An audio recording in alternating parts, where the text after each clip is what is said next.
dealt with it differently, but it shows up so pronounced that that trauma has shaped everything in their life. How many of us are living living a life that is so trauma filled that we can't even tap into who we're supposed to be because the trauma is driving.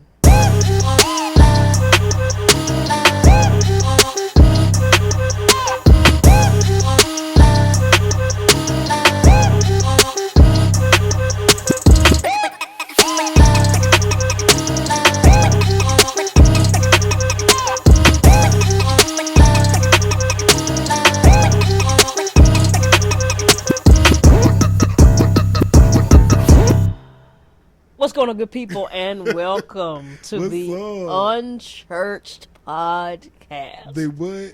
The Unchurched Podcast.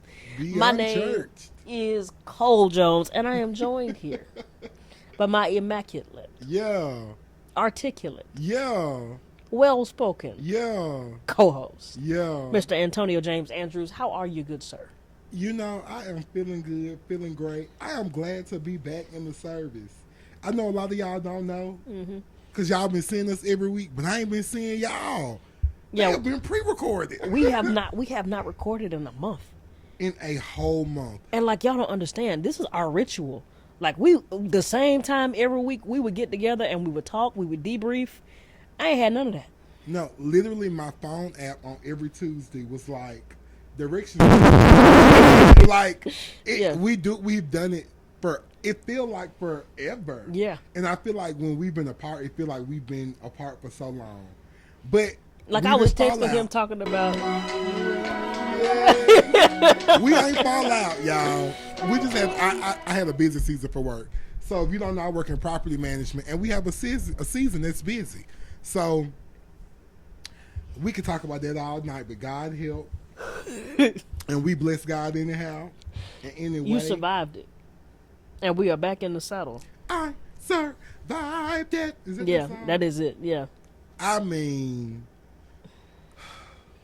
I'm still here. It's by the grace of God. When I look back over my life and I see all of the things. You mixed up some songs. It was just the end part. But look, I just thank God for still being here in the service. But look, we got a really good conversation tonight. I'm just glad to be back to talk to y'all. I can't lie. I was telling Cole too. I think now I'm addicted to coffee and energy drinks, so it don't do nothing to me. So I'm very I just got sleepy, but I had a cup of coffee. You're sleepy. So we gonna see. We're gonna make it through this episode. We are, and it's gonna be good. We got a great episode in store for y'all. AJ, hold on. I'm blurry. Yeah. So y'all, we just had to reconvene real quick. My brother was blurry, and now he is not. But today we got a really good topic. Yes. We're going to be discussing, drum roll please, mental health and faith. All right. That's deep. This finna be deep. Let's have a conversation. Let's. You know, if I'll be transparent, I have been in the battle for my life for over the last 4 months, 5 months, like literally fighting for my mental health, fighting for my life, but definitely fighting for my mental health. And one thing that I have always held is I've been the peace guy. You know, Philippians 4 and the peace of God, which surpasses all understanding, will guard your heart. Well, before that verse, it literally talks about be anxious for nothing. Like, there's no reason to be have anxiety. But through prayer and supplication, make your petition known unto God, and the peace of God, which surpasses all understanding. And so I've always kind of stood on that. And so in dark seasons, I've always been able to lean on my prayer life to get me through really rough seasons. And I want to preface it by saying this. I have fought through anxiety my whole life. So much so that when I was going to kindergarten, my parents knew that anxiety manifested in me through throwing up and that I was not sick. So when I went to kindergarten, I was in the backseat of my mama just blowing chunks to the point that they made me go. And that would have pissed me smooth off. Lord, can I just pray? And this is no offense to you. Lord, please don't let my child get nervous and be throwing up, because that's just gonna make me so bad. Like, I'm like, you got that from your mama. But like, I remember being on my first day of kindergarten, sitting in the class at the table with a trash can in front of me. Well, I had a boy that got nervous and used to pee on himself. I ain't had that problem. Thank God I ain't had that problem. Lord Jesus. But like, and then like I remember getting older and it started manifesting as itching. And even now, when I get into arguments with my wife, I start tearing up my hands. And but I've learned, like in seasons of angst and depression and stuff, like that through prayer, that it does help. But I guess what I want to talk about is what happens when night lasts longer than you thought it should. Like when the season should have changed, it should have gotten better. You thought you would have seen results from your prayer life by now, and it doesn't. What does that do to your faith? And I know what it's done to my faith. I know where I am right now, but I kind of want to have a conversation because I want to tell you that what you feel is natural and human, but I also want to reaffirm that there are tools, spiritual tools that you can use. This is how I fight my battles. You know, that's so powerful. I think the biggest thing, so when discussing mental health and faith and like church and the responsibility of the church, I think it is important to talk about our experience and like more specifically how our background in the church and what our church background is, and how that also impacts the mental health, the mental health aspect too. Because I think not only is mental health in the church community shunned, but getting help for mental health or having mental health issues, it's like shunned in the black community too. Unfortunately. So it's like, and I think it's more so the generations before us. Yeah. Because our generation is definitely the anointing and the therapist. Do you hear me? Like, because God anointed your therapist. Go get help. Well, find an anointed therapist, because I've had experiences with some that it was from the devil. But find an anointed therapist. Find a therapist that is walking in their calling. Yeah. Because therapy works when you're with the right therapist. Yes. But it will do just as much damage to your faith, and I've experienced that if you're with the wrong therapist. Yeah. See, I tried. Excuse me. Why am I yawning? I tried therapy when I was in college. Like, y'all know, like, for one, just to take a small tangent, college was crazy. Crazy. And I just remember being in the student center and, like, what department was it? I can't remember the exact department, but, like, the therapy department had a table, and they were, like, trying to get people to sign up for counseling. And like going to a big school like Bama, not to make light of mental health, but there were a lot of people there that were suffering. And it was just so funny to me as somebody that was also suffering. Like, these folks are in the fire just like, please, like, we got the resources. Yeah. Y'all just sign up. Like, they had this whole like little machine that it would give you like a mental health assessment and just answer questions. And it's like, okay, like the next step is schedule an appointment with your doctor. But I guess just to reel it back in, one thing with the church is, and the black community, I think that it's always pushed to you like, well, you shouldn't have those problems if you just believe in God. And you shouldn't have those you wouldn't have those problems, just trust God. And while that's true, I think one thing that, like we were just talking about, that our generation has done is also seeking professional help. Like, yes, you are supposed to cast all your cares to God because He's the one that can handle it. Or however the verse goes, something like that. Am I like in the book? You close enough. Okay, but not quite. But you're close enough. But like, it says all of this. Cast your cares on Him, for He cares for you. Thank you. Which means like He can handle it. That's why I said you close enough. Yeah. Like I'm in the book, but like I think we get so focused on like scriptures like that that we forget that like people not that the word of God is not actual help, but like sometimes you cannot pray your depression away. You can't pray your anxiety away. I don't think, and I believe that God gives people like therapists the tools to be able to assist.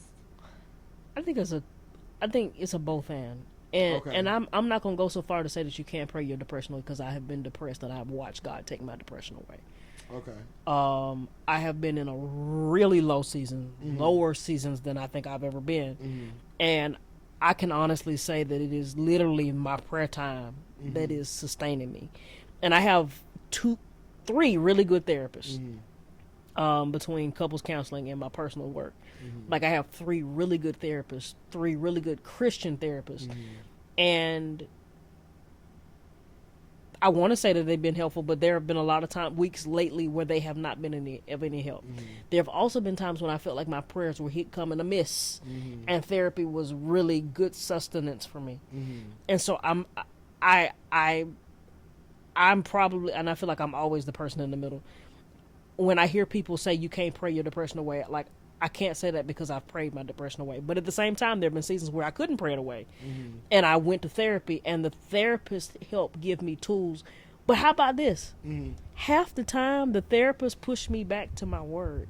Yeah. And working out. And I don't know how to explain it to you. But it's almost like whenever I get back in the gym, it pushes me back into my word. And it's like it pushes me back to God. But it's almost like the awareness and that's it. Being a good steward of my body almost makes me be a good steward of my mind. Which then leads me to want to be a good steward of my spirit. And anytime that any of those fall out of line, it often leads me to be a bad steward of the others. Yes. And so if I stop working out, then my mental is my mental goes left. If my mental is left, I'm not even sane enough to try to be spiritual. And so there's this we are a three-braided cord. And I think a lot of times in the church we lean so heavy on the spiritual that we forget that we still got a soul and a body that we have to tend to. And I think the other thing that I want to remind us is that the brain is an organ. It is an organ. And if you had a cold, or you had COVID, or you had pneumonia, you had a stomach flu, if you had Ebola, Lord Jesus, you're going to go to the doctor. The Swine flu, influenza, 1911. You know, none of these things do we look at and we say, I'm not going to the doctor. Well, some of us do. But most of us who are sane, when we don't feel good and we done tried all the little stuff in the medicine cabinet, eventually we break down and say, well, I got to go to the doctor because I can't do this. And see, to me, that's why I say, in my experience, I feel like you can't pray depression away, you can't pray anxiety away, because I feel like, almost like how we were talking about in the last episode, the fivefold ministry. I feel like, yes, I can pray and it could help, but without actually talking to somebody. And I think even if it may not be your therapist, like for me, I haven't gone to therapy since I had that kind of bad experience, but I have a trusted friend that like when life is happening, I can talk to, I can bounce it off of, and it's almost like therapy for me. So like for me, in my experience, I feel like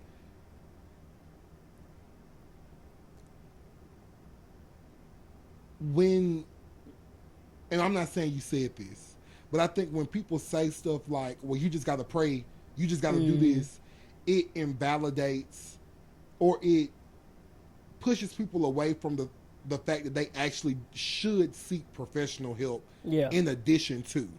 I'm not saying that you shouldn't pray, and I'm not saying that God cannot take it, because like you said, in your experience and in my experience too, it's been things I've asked God to take away from me, and in an instant He's done it, and He's taken the feelings away from me. But I do think that you do need to seek professional help outside of just prayer, and I think that's the difference between our generation and the older generation. I think a lot of them just prayed it away.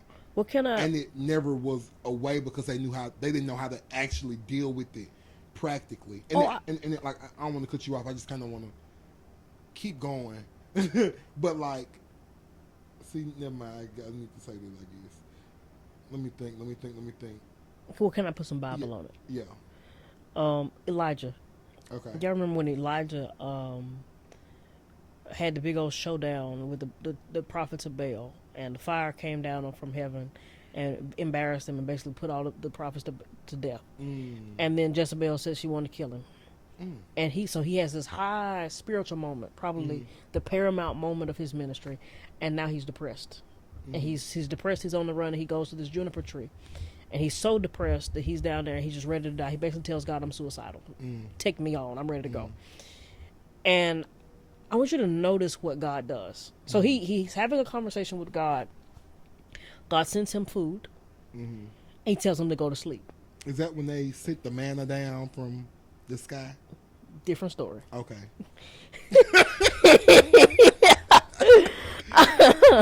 But he sent him some food. He sent him a nap. When he woke back up, he fed him again, and then he sent him. Good God. Yeah, fed him again, and then told him to go back to sleep. Because he's depressed. He's suicidal, and God doesn't send him on some deep spiritual. Now he's talking to God. Now I think that's important. He's talking to God, but he doesn't send him on some deep spiritual wild goose chase. He sends him to sleep. He gives him some food, and when he wakes up that next time, he tells him where his help is in a person. Now watch, God, source of all things, sends help. And I want you to notice that God sent the help. He's talking to God. He's in a suicidal, depressive state. God tends to him, make sure that his physical needs are met. He's sleeping. He's got food, because exhaustion and malnutrition will cause you to go down that thing. But then when he gets up, he says, "I want you to go find Elisha of Tishbe." Now Elisha, of course, we know becomes his successor. But I also want you to notice that Elisha is a real person that shares the load with him. And so I want you to notice that, because I think in a lot of ways in our spirituality, we're like, well, I just got to carry this. Or it's just between me and God. But watch, God sends a person to help him share the load. And so that person for you could be a friend. It may be a mentor. It may be a therapist. But he sends a person to help share the load. And like, if I'll just be transparent, like, I've been in a bad place lately. But I've watched how relationships that, I'm not going to say were dead, they were just on hiatus. God literally sent friends that I hadn't talked to in months and years. "Hey, bro, you've been on my mind. Let's go play tennis. Man, you've been on my mind. Let's go hit the Who you world." gonna play tennis with? And we've been talking about it for weeks and years. We still ain't been. Okay, well, good. Let's go first. He says, let's go play tennis. Hey, or let's go hit the water. Let's go do something. And what's amazing to me is that I cried out to God in my own distress. And I think for me, that's where the both and happens. Yeah. I cried out to God, I need help, but I've got to have enough wherewithal that when God says, go talk to this person, go find this person, go to this place, that when God sends a solution, that the solution sometimes doesn't look like, oh, the depression dried up. He sent me on a path so that I may find a solution to be able to walk it out. Does that make sense? Yeah. Yeah. And that's so true. I think my thing is, I just don't want nobody to come away from this with like, let me change my heart posture before I say this, Lord help. I don't want nobody to come away from this suffering with like bipolar, multiple personalities, and it's just like, I can just pray it away. I guess I just didn't want to be so specific, but like, sometimes you do need help. Oh, I agree. And I guess that's God directing you to your doctor. Like, I think in our context of the black church, people actually getting help is so shunned. And I've seen it firsthand. And especially with our older generation, I think because I think I think our older generation is so strong. And I'm so thankful that they were who they were. But I do think A lot of them needed the help that they were. I don't know why they were too scared to reach out for it, but I think they also kind of shunned the younger generation from doing it. But can I getting the help? can I interrupt? Okay. I don't think that that's wrong. And I don't want Okay. to put anybody's business on Front Street because a lot of what is going through my heart right now is very sensitive. Okay. I don't think that they're that strong. They hid their weaknesses. They were secret drunks. They were hiding alcohol in toilets. And I'm not being hypothetical. I'm telling you about what I know. Yeah. They were sleeping with multiple people trying to numb the pain. They were out here driving themselves to the bone, never resting, working 3 and 4 jobs because they didn't want to deal with what it was at home. They're not, and they hate us. If I'm gonna just be honest, because we said, I don't want to live like this. And so in their strength, they numbed it. And a lot of us are trying to face it.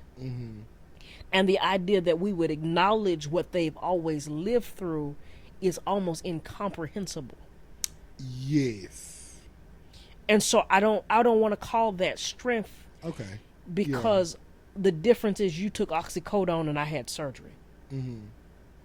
That's not. We both got the same problem, and we both have a solution. Just one of us is trying to not be on the same medicine forever. But at the same time, the only people who went to therapy were the people that you don't want to come away from this conversation. Because a lot of us need therapy beyond the person that's bipolar, beyond the person that's schizophrenic. Yes. But the only people who had therapy were the people that were institutionalized. And when they closed the institutions, 10 years ago, 15 years ago, and they said that therapy was available for all, and these people are walking among us, how am I supposed to have grown up for 80 years, 60 years, and the only people who saw the head shrinker, and that's where the word shrink comes from, was my crazy cousin that talked to himself. So I can't go to therapy. That's true. And I think a lot of especially the older black generation, I think they feel like other people have had it worse. And so they feel like what they have gone through isn't heavy enough, or it isn't bad enough to have to go and get help. But I think we all do that. Yeah. I think all of us do that except the hypochondriacs among us who are always running. But all of us are like, I could be worse. It was not. That's facts. It was not until I was forced by, I ain't gonna say it was a court order, but kind of was, to go to therapy. I'm not bipolar. I'm not schizophrenic. Now, I got some traumatic things that I was born with that I had to face head on, and they would not let me get treatment until I had seen a therapist because it's traumatic and completely life altering. But it really wasn't until that season that I had to go to therapy. I didn't have a choice. It was therapy or die, right? But I think so many of us, because we're blessed, right? I got a nice house, I got a nice car, I'm not living on the street, I don't do drugs. We assume that our trauma is not necessary when the truth of the matter is, if I got punched in the mouth and my tooth is missing, that's trauma. And if I don't deal with it, I'm going to be walking around with a blank spot in my mouth, messing up my smile or my appearance to the world. It's the same thing. The difference is that your trauma is bleeding on everybody you interact with. And don't be missing a hypothetical side tooth. You should not be spiritually side toothless. And then if we can just be honest, your trauma changes the lens with which you see. Yeah. And so if I had a traumatic experience,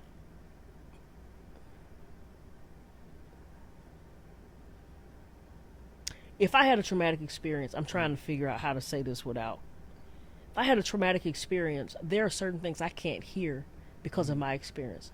What may be may be said, may be useful, it may even be freeing, but because of my experiences, if I have not dealt with them, I can't move forward. I can't do anything. I can't hear it.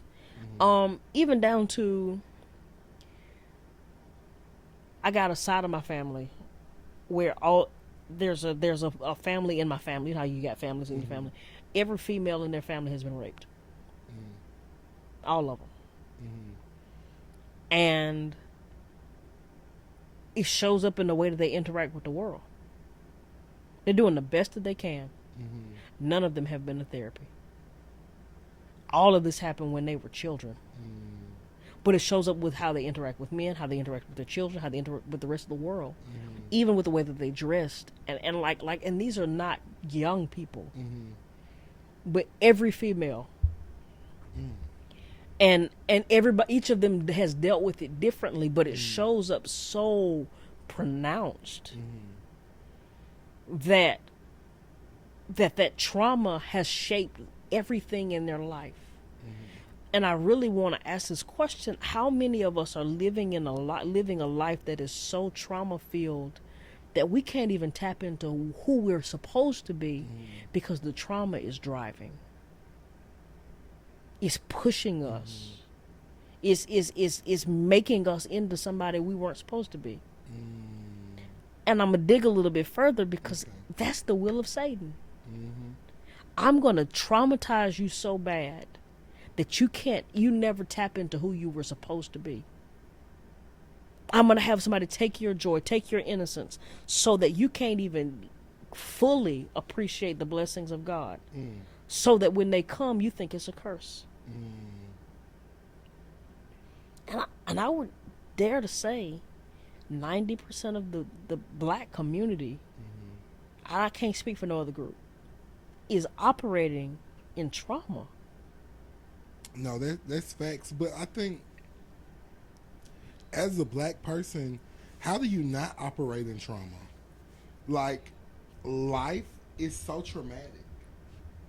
Oh, Lord. I'm trying to readjust y'all. My leg feel like a TV static. But like, I think life is so traumatic and there's so many traumatic things happening. I mean, every time we turn on the news, there is somebody new being murdered. Like, there's so many killings. It's so traumatic. And I think it's hard to not walk around with your trauma when you're constantly being traumatized. So, I own a whole business called the Hang Loose Company. You should go check out hangloosebro.com. Yes, we love Hang Loose. And schedule a consultation.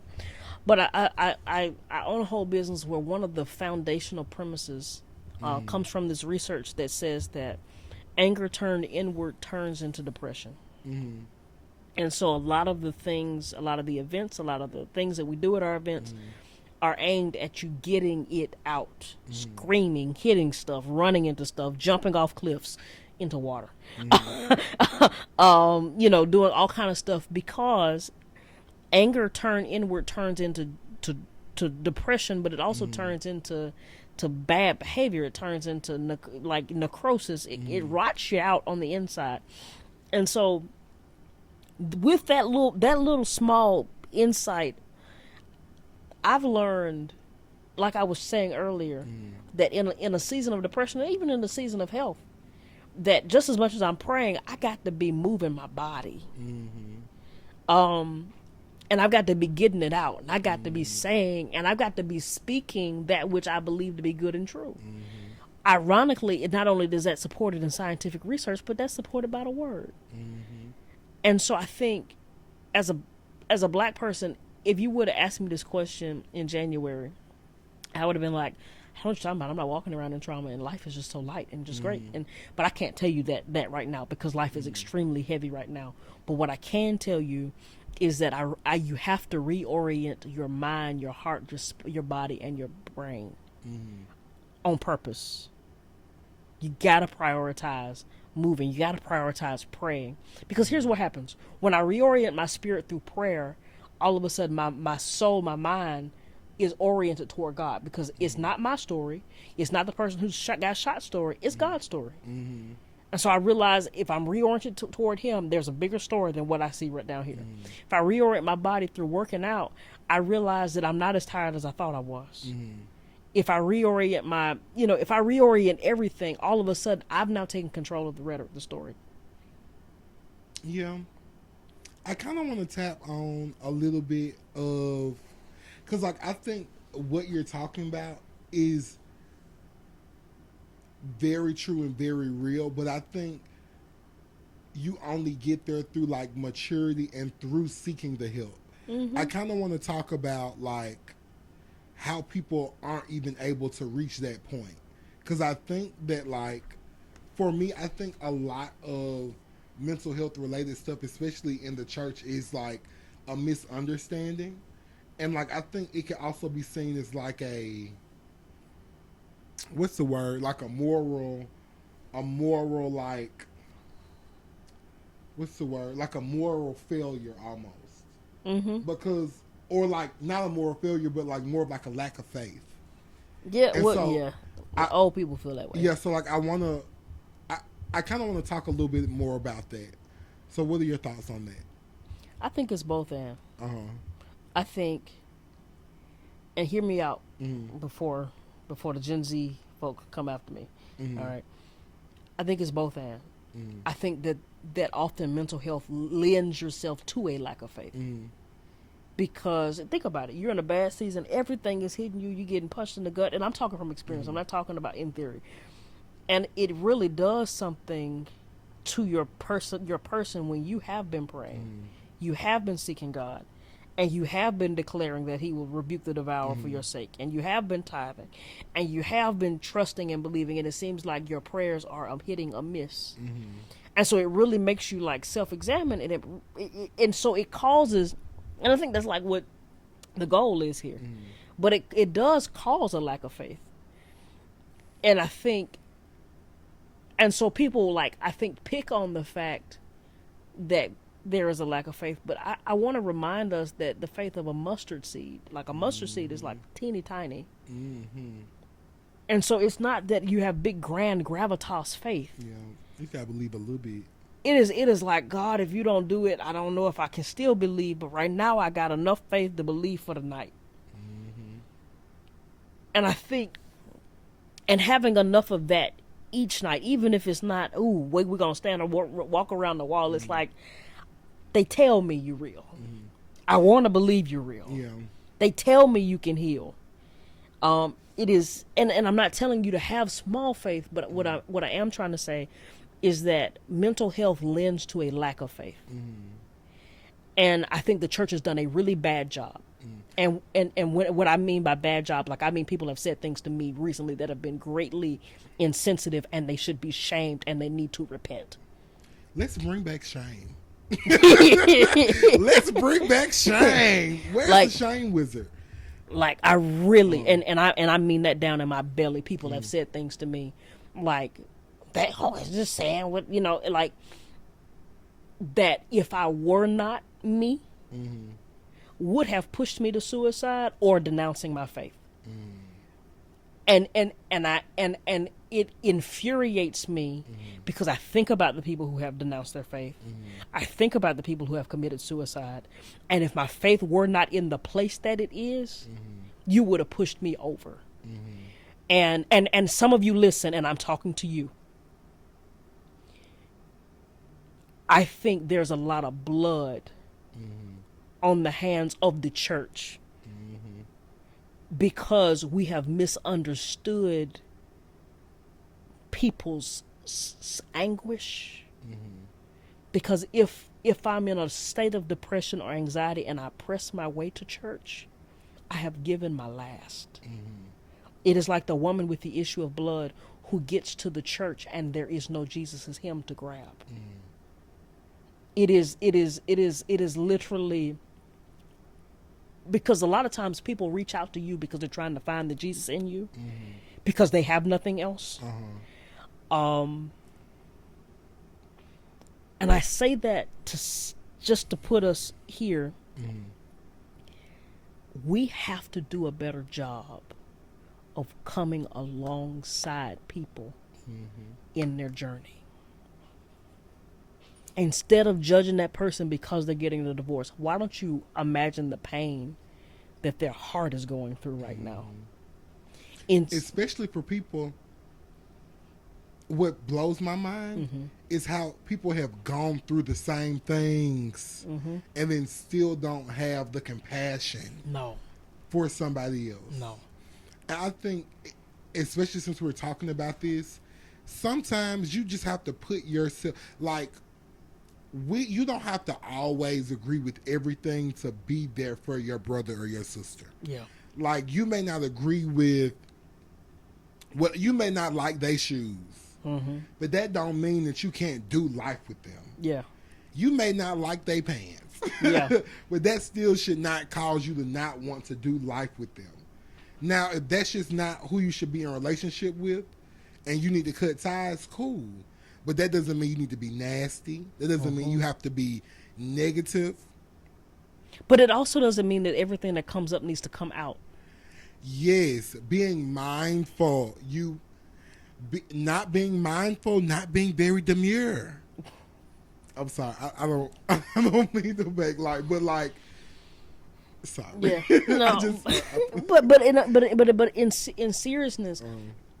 When we start talking about people and their mental health, it is almost I feel like we're more insensitive because I can't, and there probably are some ignorant people who have said this. If somebody came to you and they said, I got cancer, you're not going to tell them you just need to have enough faith. We're going to say, we're going to pray through this. We're going to lay hands. We're going to bring you up every time we mention, but baby, how was that doctor's appointment? Yeah. We're gonna pray for the doctors as they're operating on you. We're gonna bring you meals. We're gonna holistically and totally care for you. But when it comes to people's minds, as if it is not the most important organ that we have, nothing works without it. It's like we just gotta believe better. Something is off. Yeah. When somebody's depressed, there's a chemical imbalance. Whether it's situational or whether it just is a chemical imbalance. Because sometimes situations cause chemical imbalances. Maybe y'all need to go back to biology class. I'm not sure. Biology, chemistry, and social studies. That's a whole other subject. But I say all of that not to be nasty, not to be mean, not to be harsh, but the biggest burden on my life is that we have a generation of people that are walking away from church. And the church is supposed to be the place that has the most power. But we allow our haughtiness and our high view of ourselves and what we think we know about God to keep us from being the light of Christ to people who are in a dark space. And I have a problem with that. Yeah. It really makes me want to be like, do I want to be part of your church? Because that doesn't look like Christ no matter which way you spin it. But that's the thing, and I think that's what we've been talking about throughout this duration of us being on this podcast, is finding your community. And I think, and as much as it sucks, sometimes your community will shift. Sometimes who once was your community won't always be that. I think, especially with me in particular, being in the age that I'm in, I feel like I'm in a transitional. I'm in that transitional stage of my life, being fresh out, not too fresh, but fresh out of college. That was the biggest transition of my, like, it was crazy to be with people for 5 years. I had an extra year. But for 5 years, and for everybody just to be broken up, that was so traumatic. But I think in that, and because it's still so fresh, I am not as tied down, and that may be something I need to go to therapy for. But I think I'm not as mentally and emotionally connected to groups as much as I once was, because I am so much in a transitional stage mentally, if that makes sense. But I think, and I'm not speaking for you, but I think especially with you being older, you're expecting for like this to be Not yeah, like this is it. Like this is my community. I found who I'm gonna be in community with. But I think we got to be sometimes okay with. But that's what I'm saying. I think now you're in that space right now. But I think we all have to be more okay with like sometimes the community that once was the community is not the community I should be in. I agree. Like, yes, is there something that we can like? I am a firm believer of God can do anything, anywhere, with anybody, any whatever. But I do think like sometimes our time is just up in a space.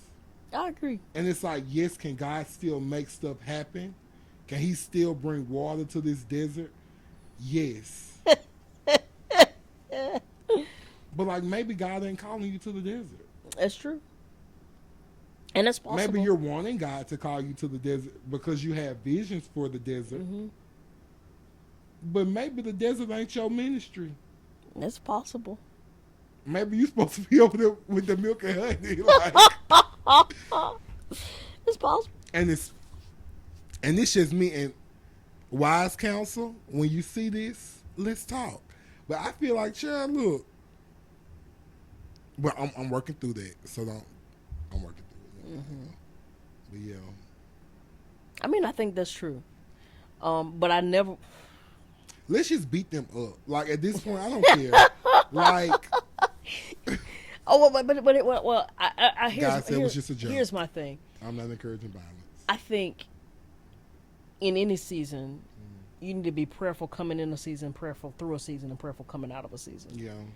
I don't think that when things get hard or they cause mental health challenges, that automatically means that we jump ship. I agree. Yeah. I don't think, I'm going to heavily push against that. I do think that seasons do change. I preached that sermon the beginning of August, first Sunday in August. I preached it. You should go check it on. You should go check it out. Seasons change. God shifts. He calls new people to different places. Mm-hmm. I believe that holistically. But at the same time, I think you have to remain in a prayer posture because sometimes the mental health challenge is the message that it's time for something to shift. Yeah. Sometimes the mental health challenge means that I need to shift, and sometimes the message that I need to get up out of here. Yes. So sometimes my posture needs to change, but sometimes my position needs to change. Yes. And I think that you only get the clarity of that because a lot of us in our generation, instead of God is calling you to a posture change, we change position. And I'm just so afraid of mistaking a posture change for a position change. Mm-hmm. Now, if the Lord changed my position, I'm out. And I mean that in a lot of different veins. Mm-hmm. But I also want to encourage us. I think I would be negligent to say just hop ship because it got rough. Yeah. And so that's not at all what I was saying, y'all. So I don't want y'all. I'm glad that you clarified that. Yeah. That's why it's two of us and not one. But that is not what I was saying. Because like Cole just said, sometimes your challenge is like the lesson in it all. Mm-hmm. Sometimes God needs you to change, and I'm a firm believer that sometimes we go through stuff in life so that we can have the perspective to help somebody else. Yeah. And like Cole said, sometimes God is showing us that, like, hey, you gotta get out of this space because it's creating in you something that you should not be. Yeah. And it's allowing things to grow in you that I had already purged you of. That I've purged you of, and that was honestly never a part of you. Period. Right. Doesn't even fit in you. Yeah. Absolutely agree. So, like, for example, if Cole started getting nasty, cussing folks out and fighting, hey, it's time for Cole to go because that ain't even Cole. That's not even Cole, like, at all. Not even remotely. Yeah. But honestly, if I'll be transparent, I told my mom the other day, I said, and the words had left my mouth. I said, but Mom, I keep thinking words that are not even in my vocabulary. Mm-hmm. And she was like, you need to go pray. But it is amazing that sometimes turbulent situations cause your character want to change. And it is also And that's the incumbent upon, test. yes, it is incumbent upon us to say, hey, I ain't that guy. Mm-hmm. If I just be honest, I can say it now. Um, I think me and my wife have been married maybe a year, and this lady appeared, Mm-hmm. and we had a good conversation about an hour and a half, Mm-hmm. and everything that my wife was not giving me at the time, and I wasn't flirting. And one of my friends, after the girl left, said, "Cole, that seemed like a really intense interaction." And immediately, I'm not that guy. Mm-hmm. I'm not that guy. I'm not that guy. I'm not that guy. Because even if my character wanted to change because an opportunity was presented, we, the Christian, have to be in such a place that we say, I can't do that because it goes against who I am, what I believe, and what my God stands for. Which I almost feel like goes back into what we were trying to talk about earlier, but didn't quite work. Mm-mm. But let's talk about it. Maybe this is how it was supposed to be tied in. Yeah, but I really like when I think back on that interaction. I could have easily fallen into a trap and been justified, been not within my rights, but I could have been justified. I could have done what I wanted. Nobody would have ever known, and I could have gone on about my business. But I believe the Lord set a standard, and I fell in line with the standard. And so no matter what happened, and it happened more than once. I mean, that interaction happened. I went to the bank. The girl was flirting with me at the bank, and I don't know what your experience is, but people don't normally flirt with a guy who is 5 feet tall. I don't care how attractive I am. It just, it don't. I did not mean to giggle like I did. I'm so sorry. It don't happen often. I'll just be honest with you. You knew that was the enemy. Right. Because it's like, you really trying to pull me up out of my character, dog. Oh, right. All the way out of my character. One thing I do want to say, though, sometimes people fall because they don't know what their character should be, because you say you're a Christian, but you ain't even in your word enough to know what God is calling you to. Yeah. So you talking about you holding yourself to a standard and you don't know what the standard is. Exactly. You don't know what the standard. Or even, I think that a lot of us get to a place where we are so caught up in who we are.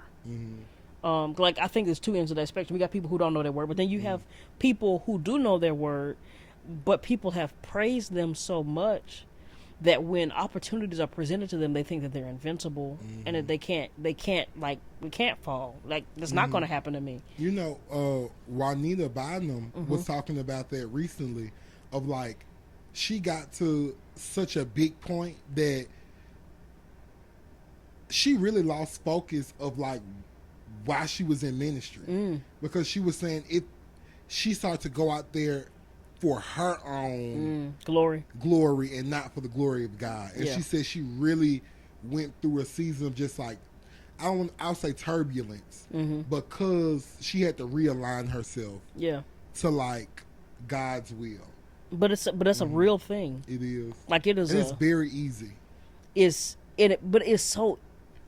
It is one of the original tricks of Satan. He did it to Eve in the garden. He tried to do it to Jesus. But like, I'll give you all the nations of the world. People will bow before you. It's the thing that got Satan put out of heaven. Why don't y'all worship me? I can be God. I can be like God. Almost doesn't count. Prophetess Brandy. But it's a real thing, because I think we get so tied up in this identity of who I think I am, especially like, because this is an unchurched podcast and this is things that preachers don't typically talk to, but it's a real thing. Shoot, I mean, preacher, somebody who lives in a nice neighborhood, drives a nice car, like, it's a real thing when people, I'll just be honest, you preach a good sermon and then a whole room of people tell you that was for them and that changed their life and that insight was so deep. And I cringe when I hear people say that was the best sermon I've ever heard. Do you know how many times you hear that and then you go back and you listen to the sermon and you watch you preach that sermon? Do you know how hard it is to humble yourself back down? Because you see your face and your voice up there saying those things. Now, the thing that has humbled me lately is the Lord stopped giving me sermons early. And so I started getting them at the end of the week, and so I knew it was the Lord, because I all week I'm like, okay, we got to preach. What are we talking about, God? What are we saying? And so when somebody says the best sermon I ever had, well, that was God, because I was stressed that he wasn't going to show up this morning. I can so relate to that with me singing.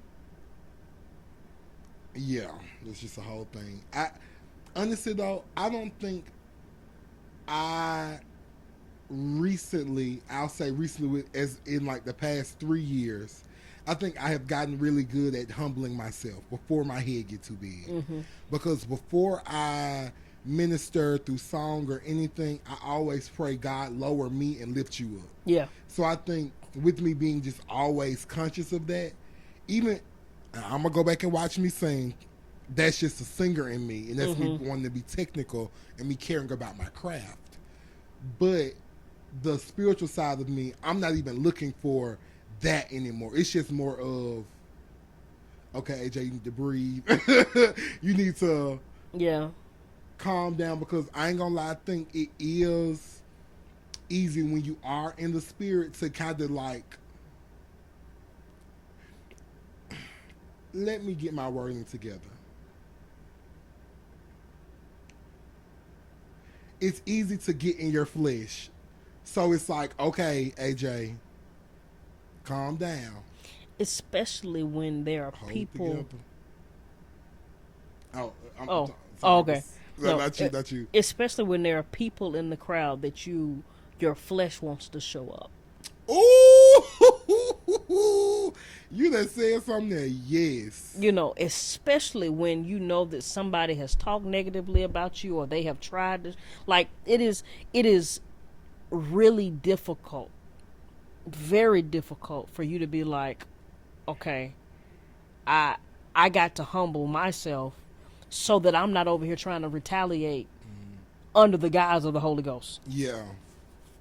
Because I think that's what a lot of people fall into the trap of. We talked about last week. Hi, Loki. We talked a lot about prophets and things. Ooh, okay, Loki. I feel like he does this to you every episode. Yes. Hi, buddy. But we do that. We do it because I think naturally our flesh wants to humble somebody else, when really we're setting ourselves up for humiliation. And when I tell you, I got the story of that, and that was like probably one of the worst times I've ever sung, because I got up there in my own flesh, and that's what really was like, okay, AJ, chill out. Yeah. But I think sometimes you got to go through that so that you can know, because without that embarrassment, I've told this story a lot of times, probably 15 years ago. You remember did y'all used to do the Sunday school review? not at my church, but I used to do it at other churches. So we used to do the Sunday school review. The kids always had the fourth Sunday. I'm sorry, Loki is so close. I almost feel like he's about to try to kiss me, and I'm like, Loki, buddy, I really love you so much, but like I'm kind of uncomfortable. He just wants some attention. And it's like staring me deep in my eyes. He looked like he's trying to go to sleep. Yeah. Hey, buddy, you want to lay down? You want to lay down? Loki, you're closing your eyes. You can't go to sleep right here. But so, what were you saying, Cole? I'm about to pick this dog up. Loki. Hey, buddy, come here. No, it's okay. He's Oh. fine, but I just feel him shutting down. Yeah, he like he about to go sleep. You know, at his daycare, there's a video on their Instagram of him sitting straight up asleep. Oh. Yeah, he's just sitting in the corner like this, sitting straight up.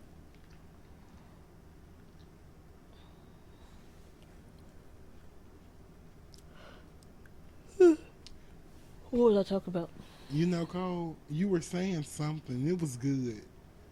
What was I talking about? Was it maybe like about a choir? Loki. Well, listen, y'all, this is the episode. It's not. I just like I'm overstimulated, guys. Honestly, if I'm being honest. Come here, buddy. Loki. Come here. Come up here. Come up here. Speaking about going to the doctors, I need to get over the stigma and go and get tested Sit. for ADHD. Lay down. Thank you, sir. See, he ain't even hear me. Sorry about that, guys. No, I said I'm sitting right here. And I'm sure that was some ASMR because Loki just definitely crunched all up in my microphone. He licked mine, so we're even. The microphone wars. You hear him?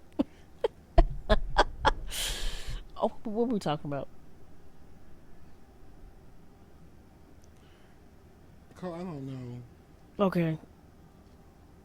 We were talking about fitting in.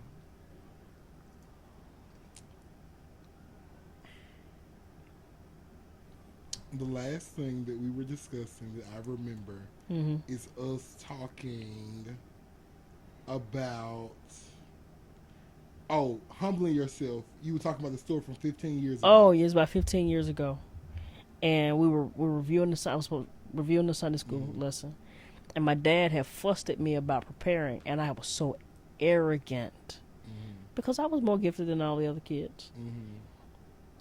I ain't got to study. I just get up there and wing it. And it just so happened to be a Bible study. A Bible story I did not know. And I got up there and tried to wing it. It was the most awkward.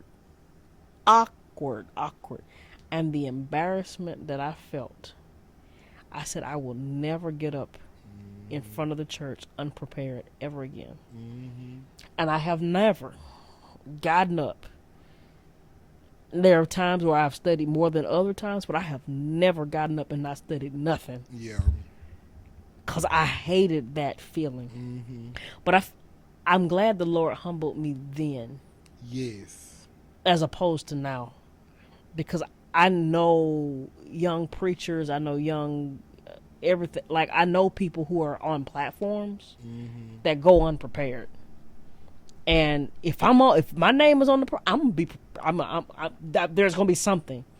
If I got to miss sleep all night long and wrestle with the Lord, like my name is Jacob, we're gonna wrestle, cause I'm not gonna. What I believe study does is it gives the Holy Spirit a well to deal with in my flesh, and so He's not just gonna like give you some knowledge that you don't know. He ties back what you've read, what you've experienced, and he gives you deeper revelation of what you read. Yes. He brings things to know. But like if you never even read that word in the first place, he's not going to give you a revelation of something that he can't reveal something that's not there.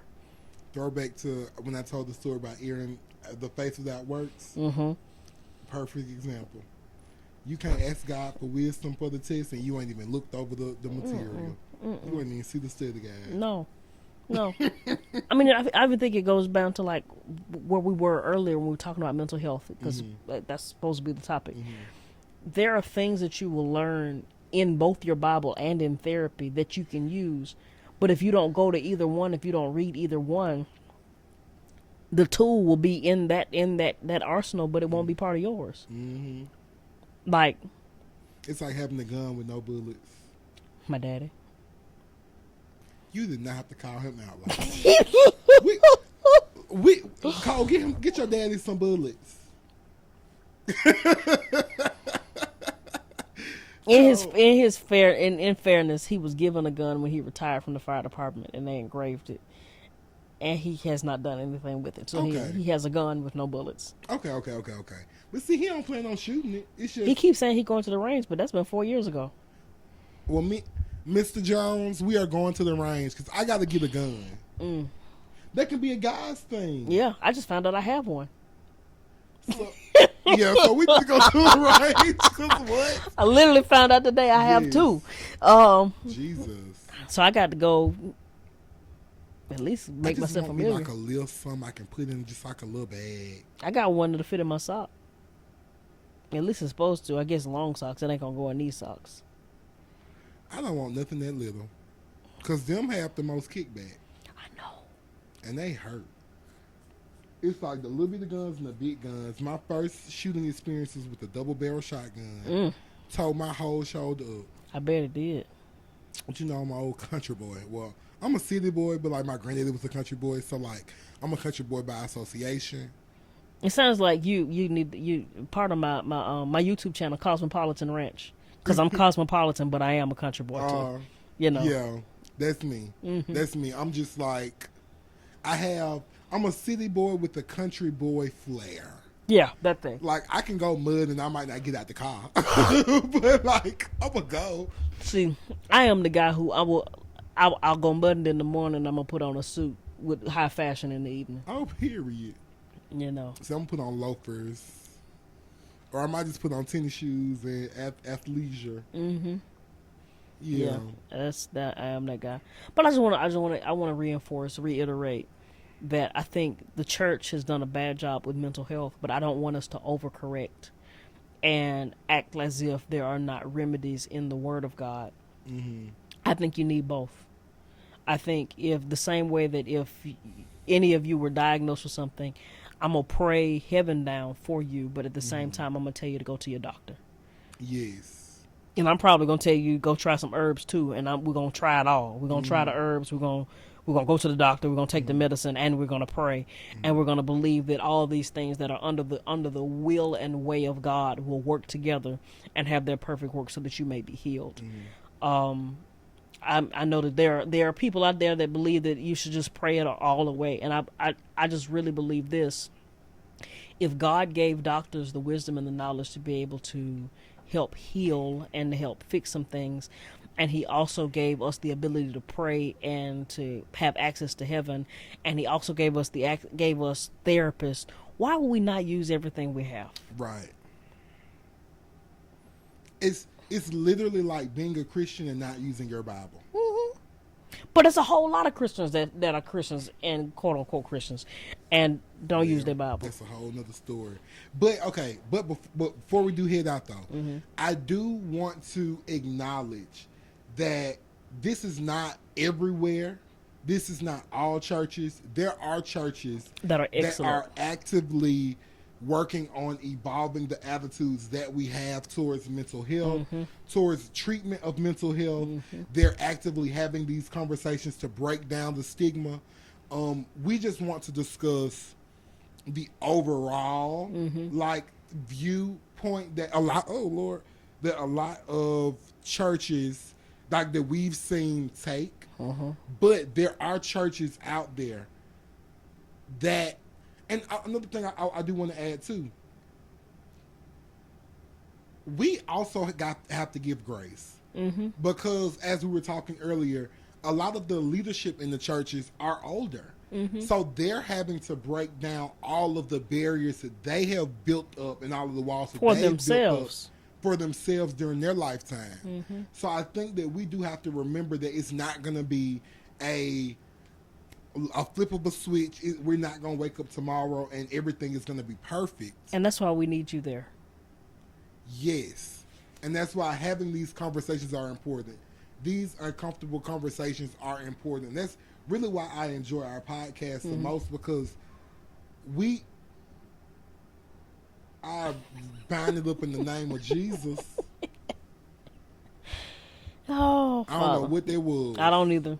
But we're almost done. Listen, God is great and greatly to be praised. Oh, what I was saying, that too, because he is. But like, just remember that like, every church ain't gonna get it right. As we discussed earlier, just because there is hardship in your relationship with your community, that does not mean that you should leave that community. So if your church is not getting it right, and God is still calling you there, you're a part of the change that needs to happen. You're a part of the conversation that needs to be had. So don't forsake the assembly. Like, don't forsake your part in the assembly, because everybody's part of the community is important. Absolutely. Yeah. Absolutely. And I just want to put this shameless plug out there. If you are fighting for your mental health and you're looking for a creative way to overcome some of those barriers, the Hang Loose Company Yes. may be the creative outlet that you need. Not May. It's his. Yeah, it will change your life. And just a shameless plug, the Hang Loose Company is a creative retreat company, and we throw some of the most out of the box retreats. But when I tell you that your body and your soul will feel revitalized, and you will even come away with some spiritual insights without even knowing that you're getting, come hang out with us and hang out on the water. You can schedule a consultation, and it will be linked on the screen at hangloosebro.com. Look, you can come by yourself. You can bring a group of friends. Bring your whole church if you want to. We are committed to making holistic living reasonable and real. And you want to know one thing? I'm going to add this into Hang Loose. I truly believe that one of the ways to achieve happiness is to get back to your childhood hobbies. And Hang Loose is that. It is. It gives you, in the name, Hang Loose. And I was a part of like some of the retreats that Cole did, and y'all, let me tell y'all, amazing. It is something about, especially when you got to hold it all together all the time, having a space that's facilitated for you to let your hair down. Yes. So I am a testimony of Hang Loose, and I just encourage you guys to check it out. Not because it's Cole's business, but because it's truly something that can help change your life. Yeah, and I really believe this. When adults play, you get this revitalization, and it's like we're just afraid to play. Yeah. So book a consultation. We got a lot of stuff coming up here in the fall and in the spring, and you want to be a part of it. Yes. But listen, we want you in a church. We want you in a church. A Bible believing, Bible teaching, Bible living outright church. It don't got to be the church that hurt you. It just got to be a church. Yeah. Whether it's big, small, schmedium, whatever size is for you. And look, it could be progressive, it could be traditional, it may be a combination of both. Find the church that suits you. Now make sure it's biblically sound. Make sure that the word is right. Like don't go over there because like don't find a church that suit you, like it tell you what you want to hear. No, find a church that like you can fit in the culture, but not like find a Bible believing church. You can't go wrong with that. Find a Bible believing church. Listen, we love you guys with the love of Christ. We are so excited to be back recording every week. And we want y'all to engage with us. Like, comment, subscribe. Hit that notification bell. Make sure you click all notifications so you get everything. Because if you just click it, it's going to do a creative thing. And look, talk to us. Yeah, I was getting that. Talk to us. Say something. Send us topics. We are open. We want this to be a community space for everyone. So we want you guys to send us topics. We want to even open up the opportunity for you guys to talk with us. Like, we got so much in store. So absolutely. Yes. This is just the beginning. It is. All right. We'll catch y'all next week.